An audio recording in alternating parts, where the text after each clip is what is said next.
So we're doing side control bottom today. Okay, so second week of our curriculum. So last week we looked at getting underneath the mount or escaping the back. This week we look at the side control.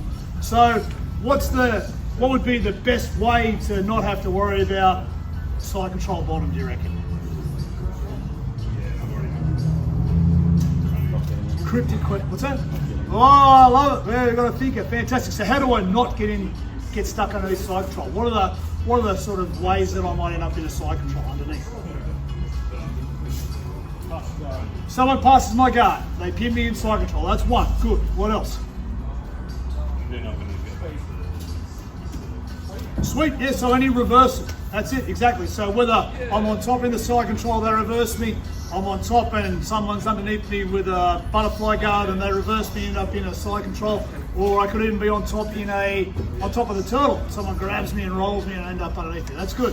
What else? How else can I end up under the side control? Takedown from standing. Very good. Excellent. There's three. There's one more. What's one other way you can end up under the side control? Sorry, Sean, we're forcing you to think in this class, mate. I'll go back to just 2 books. That's good. What's one other way? What's one other way you end up in underneath the side control? This one's a bit tougher. It's when someone escapes. And specifically, the only one I could think of is when someone escapes your back control. So if I'm on my back, controlling someone and they can escape and end up pinning me straight away in the side control. So there are 4 ways. So it's pretty much the same thing with whatever we do. Okay, so it's a takedown, so it's from a standing position. It is a reversal of some kind, it's an escape of some kind, or it's got something to do with like a passing situation. Okay, so if I can stop any of those 4 things happening to me, I can never end up in side control bottom. Happy days. Okay, but once I am stuck under side control, what are my main concerns? What's the objective of the person on top? What are the 2 overarching objectives if you're on top of side control? Progress, very good. What's the other objective? Submit, very good. Okay, so if I'm going to progress, where am I going to progress to? Now, very good, excellent, that's good. Where else? The back, very good. Where else? North-south. North-south, very good. Where else? One other place that I can progress to, which is quite good in a fight. And you get points for it in a jiu-jitsu tournament. Knee on belly, very good. That's it. So there are your 4 progression points. So I'm going to grab you, Joe, for a sec, please. So Joe's lying down. So again, if I get the side control and I'm here, this is great. But if I progress from here, I can progress to this position. If I do this in a MMA match, I'm in a great spot to be able to strike. Always remember the point system in jiu-jitsu was originally built around this being a thing. You know, it's a good position in an actual fight where I can strike the guy. So this is great if I get to here. So again, I can also be in the side control and I can bring myself directly over the top to the mount. Fantastic, great way to progress. I can be in the side control and I can bring myself all the way around here, okay, to a north-south position. This is great. And I can also be in the side control. If I manage to get under and across his arm, I can get directly to his back. Okay, so 4 ways that I can progress. And again, with the guys that have been training the last few months, we've been talking about all the different ways of chunking the body up and everything. If you think about what you're actually doing here, I can hop onto Joe and control his torso with my lower body. So I get on here, I control him with my shin. I can come on here, I can control him all the way over with my hips and my entire torso on top of his body. When I move from here, and I move from a side control to a north-south, I move around and I put my head on his torso to control him. Okay, and the last one, I move across and I take his arm across and I get my torso behind him. Okay, so when we've been talking about chunking the body up into different ways, thanks man for a second, that's really evident as well. Okay, so it's great. So I want to deny those 4 different positions, okay, because they're probably better positions in the side control.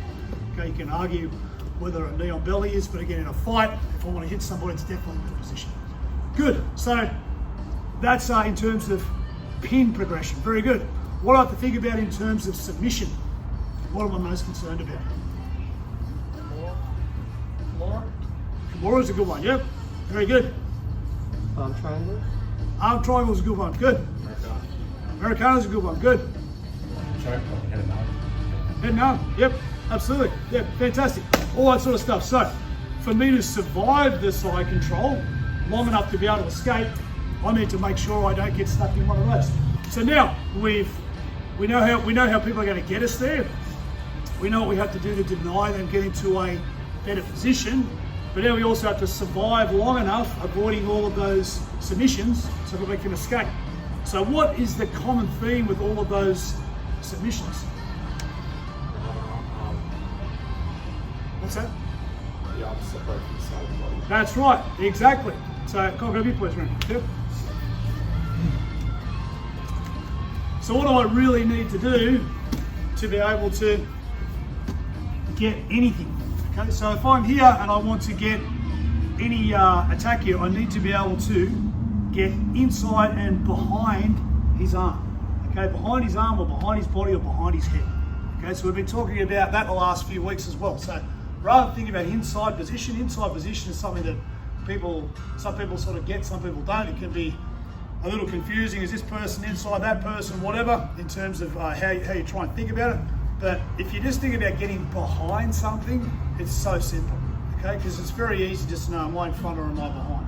So if you think about what I'm doing here, if I'm in this position and I want to attack, say, a near side armbar, I need to get behind his arm. So my hip gets behind his arm, okay? And if my hip gets behind his arm, now I can move up, get control, I can attack this arm. That's great. If I want to attack this far arm, okay, if I come here, if I want to get a Kimura, like who said that before? You said that, Kimura. I've got to get my arm behind his arm, over this way. Very good. So I have to get behind his arm to be able to get a Kimura from here. If I want to get a head arm choke, I've got to get underneath and behind his back here. Okay, to have any chance of lifting this arm up, I've got to then get behind his head. Okay, so to get anything going on here, I've got to get behind his arm, behind his arm, behind his head, or behind his head and arm. Okay, so we can think of that as getting inside position here, inside position there, inside position here, or whatever, however you want to think about it. But I won't get any finish unless I get something behind one of his limbs. Okay, and if I get behind two of his limbs, which is what happens when you get a head arm, then good things happen there as well. Does that make sense? Yeah. So the person underneath has to stop that happening. Okay, but once they stop it happening, they can then do things that make them more advantageous for them as well to then be able to escape, which we're going to look at. Okay, but first and foremost, this is what we're going to do. We're going to get a partner, and we're going to just do some simple rounds where all the guy on top wants to do, the person underneath is not trying to escape. Okay, all you're doing is surviving, and you're going to stop them from progressing to a better position, and you're going to stop them from getting behind your arms or your head. Okay? So what's that going to look like? I'm here, Remy's going to be in position, I'm going to threaten to come up here. If I threaten to go up here, how can he stop me? How can he stop me getting from a knee on belly? Yeah, bring you now. Yeah, start putting it there. Don't let me do it. So, okay, now I can't do that. Right. So what do I have to do if I want to get to a north-south? If I get to a north-south from here, I've got to do something before I do it. Yeah, put my arm over the other side. Okay, to then get to a north-south. What happens if I want to try and get to the mount? I've got to switch my hips the other way. So there's going to be a whole bunch of things that I have to do to be able to get one of those things we spoke about. 4 different ways to progress the position, 4 different objectives to start to set up submissions. Okay? Person underneath, your goal is to not allow any of those things to happen. So don't let me change position, don't let me get to a knee on belly, don't let me get to the mount, don't let me get to north-south, and don't let me take your back. And also at the same time, you have to stop me from getting behind your arm and shoulder here, behind this arm over here, behind your head over here, or behind 2 of them together. Okay? Does that make sense? First underneath, you are denying and surviving for these rounds. Does that make sense? Yep. Good to go. Okay, let's go get a partner. Switch you up. Everybody understand the objectives of what we're doing? Ready? So start hands on top. Start hands on chest, hands on top. And then get to work from there. Ready? Go. You're not trying to escape the position. You're not getting guard. You're not getting the turtle. No. You're not trying to take their back. You're not trying to attack from underneath. You're purely just denying and surviving.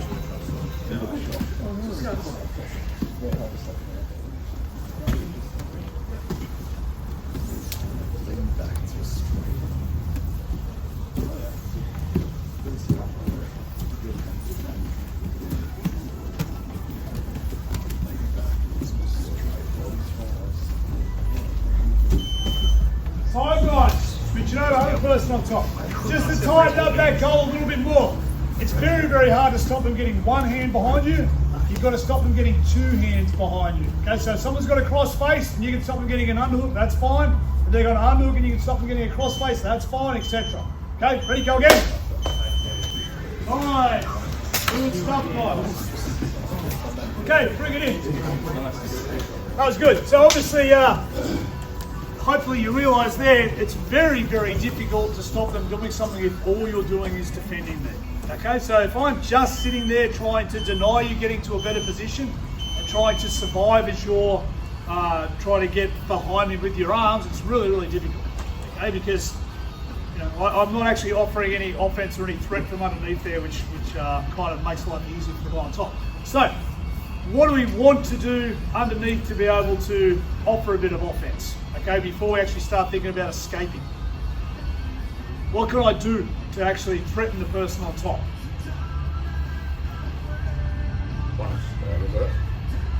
We're going to talk about that, yeah. So in terms of the escaping, all the different things we can do, what can I do just before I even think about reversing? Frames. Frames will be good in terms of surviving and denying, that's good. But can I actually attack from under the side control? Americana. Yeah, and Kimura, yeah, there's basically a couple of good attacks. Okay, so if I grab you, please, Rem. Actually, I won't grab you, you'll be sweaty because you did the last stuff. If I grab you, please. You don't like it? I don't like you, I know. That's all right. So now, you're on top of me. Yeah, come, just get this side, right? Yeah, that's it. So, if I'm in this position here, what possible attacks do I have? We're going to look at all the different things I can do when my objectives of escaping, but just purely in terms of attacking, if I'm here, if I can get my hands inside here and lock up his arm, I can attack his arm. Okay, it doesn't matter. I'm underneath, he's on top. If I put my arm, if I get his wrist behind his head, behind his back here, and he doesn't decide to roll when I crank this on, I'm going to break his arm. Okay, so this is fantastic. This is one of our most underutilized things that we can do from underneath it. So I can use this to reverse him, I can use it to help me get up, I can use it to obviously get a submission. So if his hand's ever the same side as his body here, then I can get that. If his hand goes the other side, I can do the same thing in reverse and I can lock up an Americana. This is underutilized as well. This is legit. If I get here and I bend his arm and rotate, if he doesn't do anything, I'll snap his arm. More often than not, as I go to do this, he'll go with it and we'll be able to reverse it. Okay, so you've got a great opportunity to attack and use, to attack to either get a finish or use that attack to be able to follow up to be able to reverse somebody. Okay, does that make sense? Yep, okay, cool. So let's do one more round of that, but I want everybody underneath then focusing on trying to get that 2-on-1 on the arm as well. So you're denying them getting a better position, you're making sure their hands don't get behind you to lock up a submission threat on you, but now I want you to have that idea of while you're doing that, I'm going to try and attack their arm at the same time. Yep, let's give it a go. 3, 2, 1. That's good. So we looked at this on Thursday in terms of what your hands actually do when we're underneath the side control. I'll grab you again, please, Lockie. Probably sweaty now anyway. But if I am here, and you pop across that this way now, this side. Yep. So over here, what do I do with my hands? I protect with my hands, so I can protect the space in here, so I can stop him from just getting inside and underneath my arms. I can push with my hands, okay, so I can push him away and create space. I can pull with my hands, so even if I get here, I can like pull to actually go and start to do stuff. And the last thing I can do is I can post with my hands. Okay, so which is what we're going to look at now when we add in those extra variables in terms of getting out of the position. So just even having that simple understanding of how can I utilise my hands to the best possible advantage to help me get out is going to be something you can take into what we're going to do next, okay? So we've looked at how do we get stuck underneath this position? What do we have to do to make sure they don't get to a better position? What do we have to do to make sure they don't just submit us there straight away? Now we've done all that, what do we want to do? We want to escape. Okay, so what do we have to do to escape? What are the fundamental things that we know make the side control on top work that we need to get rid of so that we can get out? We talked about this with other positions. Having your back. What's that? Having your back. Yeah, so again, if you're on your back, just get this way. So, if I'm here, this is a side control. If he's like this, is this a side control still? No. I'd say it still is. Okay, again, we're being pedantic about this, but there's a real delineation point on what you guys think about. So if I'm here, he's still in side control. If I'm here and he posts up on his hand, he's like this, am I still in side control? Okay, I think I still am in side control. Okay, he's on the way out, he's almost out, but he hasn't done that one thing that he has to do to be completely out. Okay, what's that? No, he needs to go belly down. Okay, if he's belly down, now I don't have the side control. Okay, come back again the other way. So if he's here and he turns away from me and he goes to here, now I don't have the side control. Okay, so if I want to keep the side control, I want him to have his belly facing the ceiling. Even if it's just like this, or just, if you sit up, just like this, he's still relatively belly up versus belly down. Okay, it's literally, he can be 99% of the way out of the side control, but I can still bring him back from there. But as soon as he goes belly down, I've lost the position. Okay, so that's one of his goals. One of his goals is going to be to make sure he goes belly down, because if he's belly down, he's no longer in the side control. Okay, that's good. What else? What else do I have to do to maintain the side control on top? What do I have to stop him from doing? Stop him getting his in front. Getting his shins in front. Yeah? Again, I'm all about shins these days rather than knees. Just because if he's here and he scoots out a little bit, if he gets his kneecap on top of me, again, this is pedantic again, but it actually makes a difference. If it's just his kneecap, he won't be able to push me away and stop me from being able to slide back in front. Okay, if he gets his shin bone in front, as soon as his shin bone's in front now, I can't. Okay, so if I can get my shin in front of somebody from underneath the side control, then there's no longer the side control. Okay, that's good, that's two. What's another way? Armpits. What's that? Armpits, getting under the... Getting under the armpits, exactly, yes, so getting what under the armpits. So again, we'll just have a look. If he puts his hand under my armpit here, is he out? If he gets his elbow under my armpit, is he out? He's on the way, he's not out, yo, is he? Okay? And so there's a real distinction here that's I want guys to try and pick up on in terms of why this is no good and why what he ends up having to do is makes all the difference.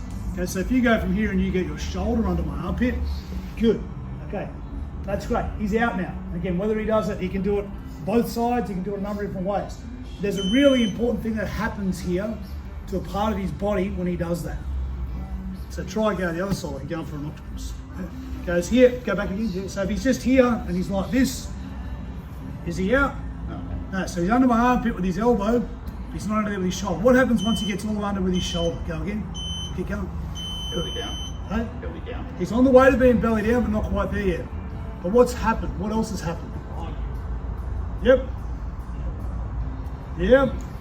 All that sort of stuff. I want to think about one other thing in particular. Head. His head. Yeah. That's it. So his head no longer is in the position that I needed to be for it to be a side control. Okay, so if you go on top of me. So again, if I'm here, again, this is only something sort of dawned recently, but if you think of all the main side controls, he's here, his head is this way of my head, isn't it? So if you think of inside position, his head is inside my head. If you switch the base there, mate, he switches his base, his head's inside my head. You go to John Doe, bring your arm over the top, put your hand the other side, yeah? His head is inside my head, okay? If he switches down flat from there, yeah, put your hand the other side, go like a push-up, yep. Good, his head's inside my head, okay? So his head is closer to my belly button than my head is, okay? Watch what happens again when I go and get my shoulders behind. So if I'm here, I get here, this is his head still closer, but as soon as I do this, now my head's inside his head, okay? If I go this way, and I do a ghost escape, If I'm here, nothing happens, but as soon as I do this, my head's inside, okay? If I'm here and I go this way, nothing happens, but if I do this, my head's inside. Okay, so anytime I get my shoulders under his armpit, what it actually does is it frees my head and puts my head inside his head.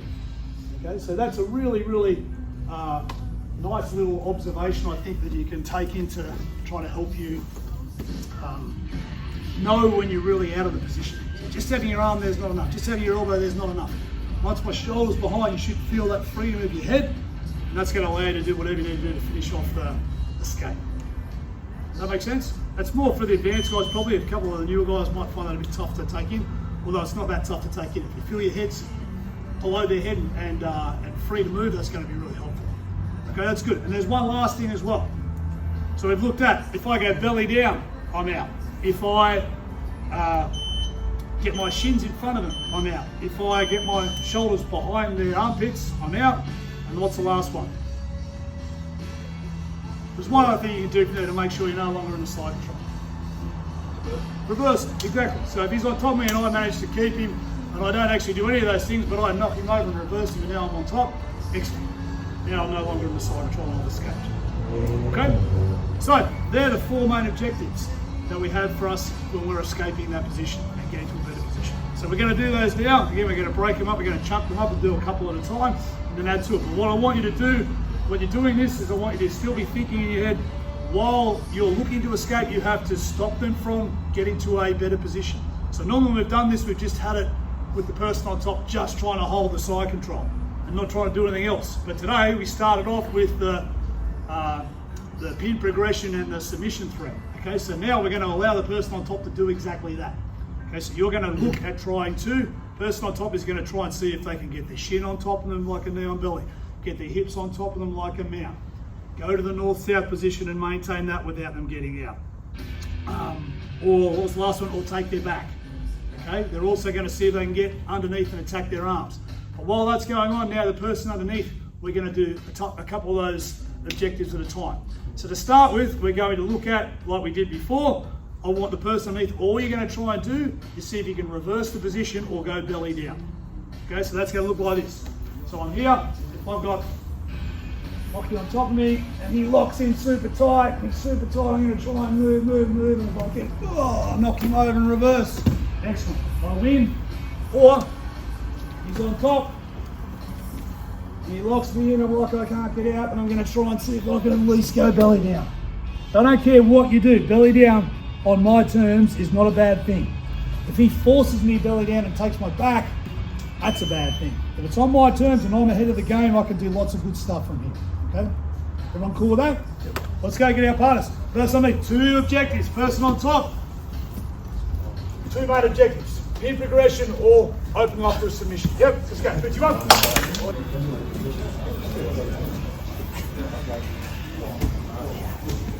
Yeah. If you're, yes, if I can catch his elbow though.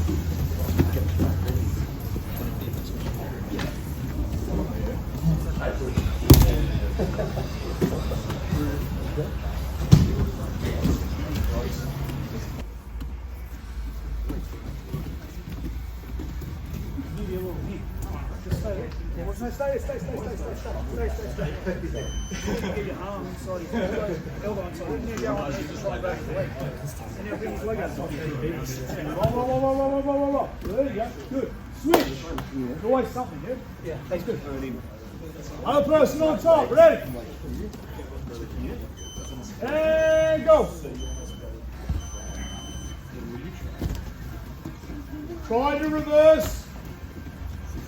We're trying to go belly down. Don't let them progress position. Don't let them isolate an arm or a neck.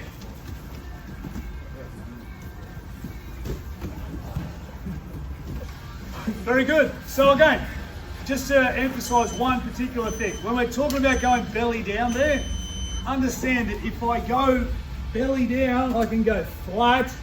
But as soon as I go past halfway, he doesn't have the side control, but I don't have to go all the way belly down. I can go just past halfway, and now I can come back and start to move my hips better, or I can start to get my arm underneath, or I can start to do a whole bunch of things. Okay, so I look around the room and I see guys going belly down, and then other guys getting on top and flattening them out and they're thinking, oh wow, I've won. You have and you haven't, okay? If the guy underneath knows what they're doing, if I go belly down and I immediately get to a turtle position, there's a whole bunch of great things you can do from the turtle. One of them is standing up, okay? So you see it in MMA all the time, and we see it more and more in no-gi jiu-jitsu. If I'm stuck on my back, I'm 2 full steps away from getting to my knees to be able to stand up. I have to be able to get all the way to my side, to get all the way to my belly, to be able to get to my knees, to be able to get to my hands and feet. Okay, so if you've got someone pinned on their back, they are miles away from standing up.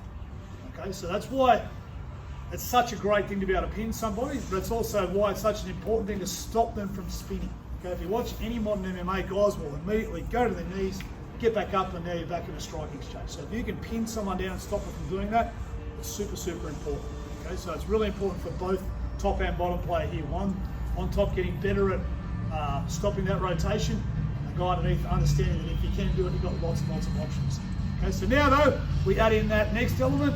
So it's going to be with this one, we're going to see if we can get our shoulders behind the armpits. What does that do if we get our shoulders behind our armpit? What does it do with our head? It frees our head, brings our head inside their head. Guess what? When that happens, there's a whole bunch of extra stuff that I can do all of a sudden. So we're still not putting our shins in front, still not trying to get the guard back. It's going to be the last thing we add in. So I see people trying to reverse, trying to spin belly down, trying to get under armpits, and do that. Okay, let's go. 3, 2, 1. Next partner.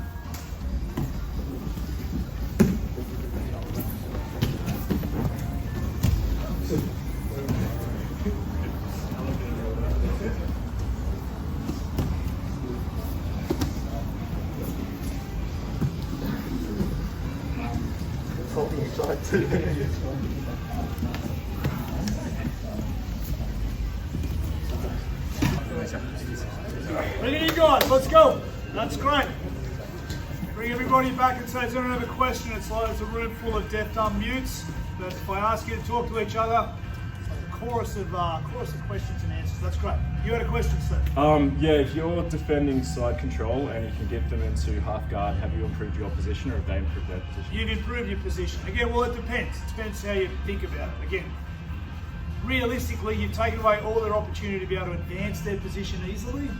Okay, to all those things we talked, it's going to be much harder for them to get to the knee on belly, to the mount, to the back, or to the north-south. Okay, so you've taken that away. You've also taken away a lot of their ability to be able to get an easier version of the submission. Okay, but you've taken them back a step where they're now pinning your hip.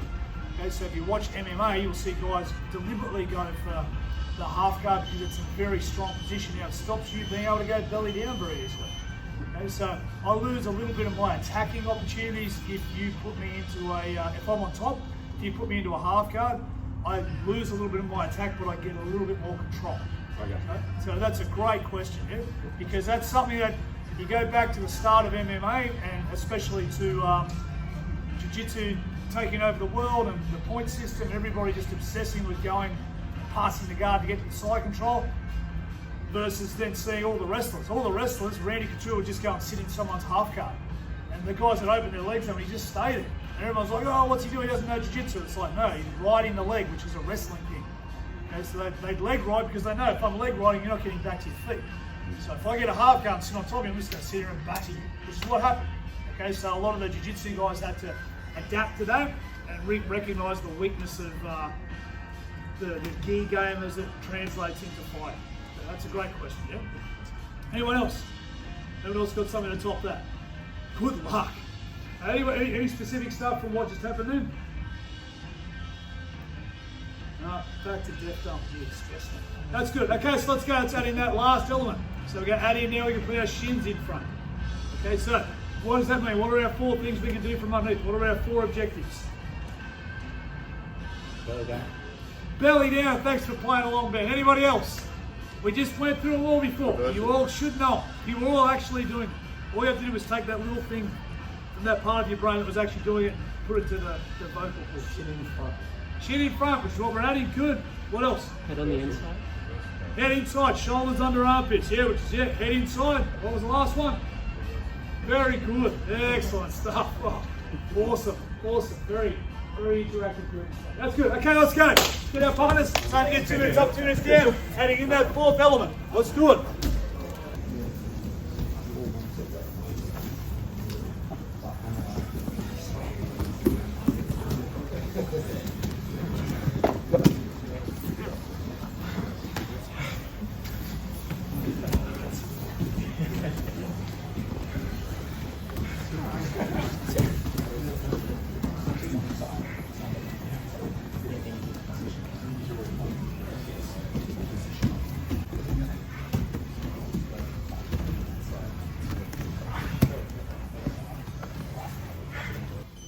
And time! Good job, guys. Last debrief. Quick chat with your partner. Last chance to figure something out. Ask a question. Take away with us.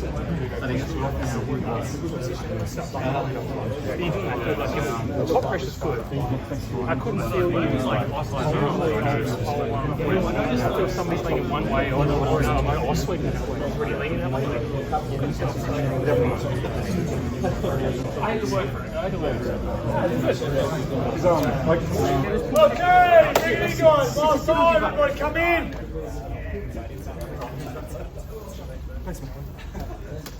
Great job. Any questions, guys? Anybody got anything they want to ask after that last couple of rounds? Anybody find something, do something they haven't done before?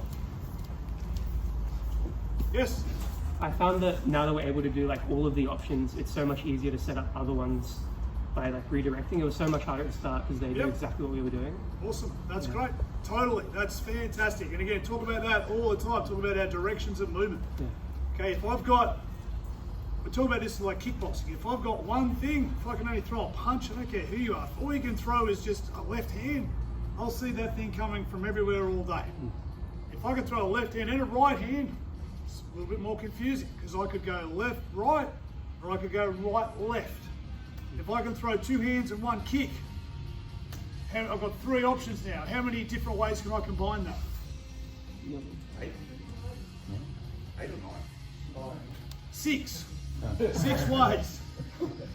We all failed maths. Filming. That's all I'm filming. All the smart guys came in. No, 6 times. Okay, so I can go 1, 2, 3, 1, 3, 2, 2, 1, 3, 2, 3, 1, 3, 1, 2, 3, 2, 1. Okay, there's 6 ways I can combine 3 different things. If I had a 4th thing in, how many ways can I do it? Hey! Well, that's why we have Asians in here, guys. Hey, someone actually knows what factorising is. Someone understands. It's a mildly racist taunt, but it's a truth as well. Thank you very much for playing off. I know that. I'm part Asian somehow as well. I've got good maths. Okay, so 24. So there's 24 ways I can combine those 4 different things. Okay, so I can, and again, I always say to everybody, I know that from playing the guitar, because I used to do a guitar picking exercise where I go 1, 2, 3, 4, 1, 2, 4, 3, 1, 3, 2, 4, 1, 3, 4, 2. Okay, so each one, depending on which finger you start with, if I start on the 1st, the 2nd, the 3rd, or the 4th, there's 6 different ways I can do it. So there's 24 ways you can combine it. So if you think of the fact you only got 4 different ways you can move, forwards and backwards, left and right, up and down, or clockwise and anti-clockwise.